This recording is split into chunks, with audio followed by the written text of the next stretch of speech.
ئێمە ئەمڕۆ وەکو پەرلەمانی عێراق وەکو سەرۆکایەتی پەرلەمان لەگەڵ ڕای بەڕێزم کاک دکتۆر ناسر هەرچی لە لیژنەی بەرگری و ئاسایش لە پەرلەمانی عێراق سەردانی وەزارەتی پێشمەرگەمان کرد بە مەبەستی گفتوگۆکردن لەسەر هەندێک بابەت کە پەیوەستە بە بار و دۆخی ئەمنی و عەسکەری لە ناوچە جێناکۆکەکان بە تایبەتی و لە سنووری نێوان هەرێم و نێوان بەغدا و هەروەها ئەو شایستە داراییانەی کە و شایستە یاساییەکانیش هەروەها کە لەسەر حکوومەتی عێراق ئەرکە بەرامبەر بە حکوومەتی هەرێم و بەرامبەر بە وەزارەتی پێشمەرگە دەتوانین احتیمال لەسەر ئەو زانیاریانە بکەین کاتێک کە ئێمە قسە لەگەڵ وەزارەتی بەرگری دەکەین قسە لەگەڵ بەڕێز سەرۆکی ئەنجومەنی وەزیرانی بەغدا دەکەین لەسەر ئەو بابەتە بە تایبەتی لەم ڕۆژانەدا کە دەبینن لە ناوچە جێناکۆکەکان لە دەوروبەری کەرکووک لە پەلکانە لە سەرگەڕان لە داقووق لە سنووری خانەقین و ئەمانە هەندێک کێشە ڕوو دەدا لەسەر کێشەی زەوی وزار ئەم کێشانە هەندێک لایانی عەسکەری سوپای عێراق یان پۆلیسی فیدرالی تداخل دەکات ئەویش بەهۆی ئەوەی کە نەبوونی هێزی پێشمەرگە لەو ناوچانە کێشەکان زیاتر قوڵ دەبنەوە کێشەکە لەوەدایە کە حکوومەت ڕێکەوتن دەکات ڕێکەوتن لەگەڵ حکوومەت دەکات و حکوومەت هەرێمی کوردستان بەڵێ ڕێکەوتن لەسەر بودجەی ساڵی 2021 لەگەڵ حکوومەتی عێراق کراوە هەر ئەوە درێژە پێدەری ڕێکەوتنە کۆنەکەیە کە دانراوەوە بەشەکەشی لە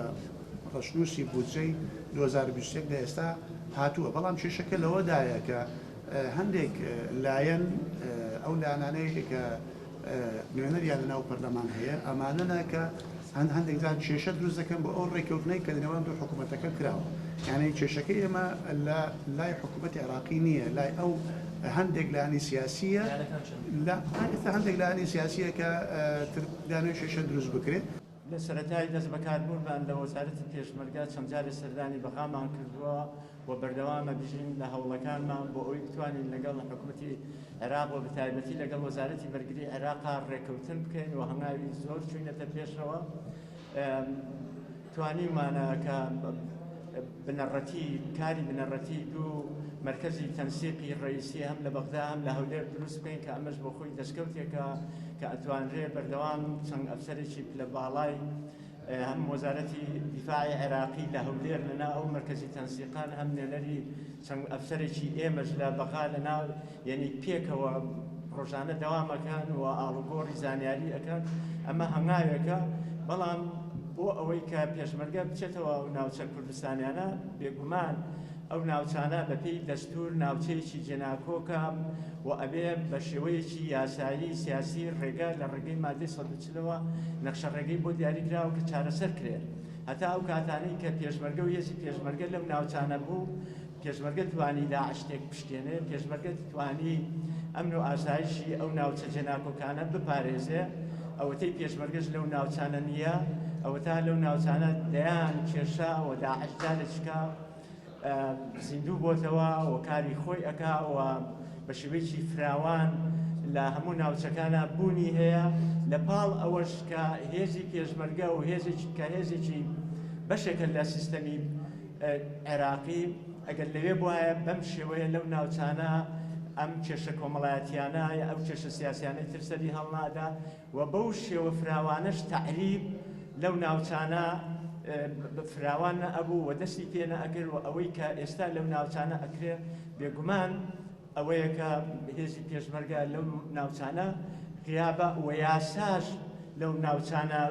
پەیڕەو ناکرێت چکە ئەگەر یاسا هەبێ ئەگەر دەستور جێبەجێ بکرێ ئەو ناوچانە بەشێکن لەوەی کە دەستور نەخشە ڕێگەی بۆ داناوە بۆ ئەوەی چارەسەری یاسایی بۆ بدۆزرێتەوە ئێمە چاومان لەوەیە کە هێزی پێشمەرگە بە شێوەی ڕێکەوتنی سیاسی لەگەڵ حکوومەتی عێراق بچێتەوە ئەو ناوچانە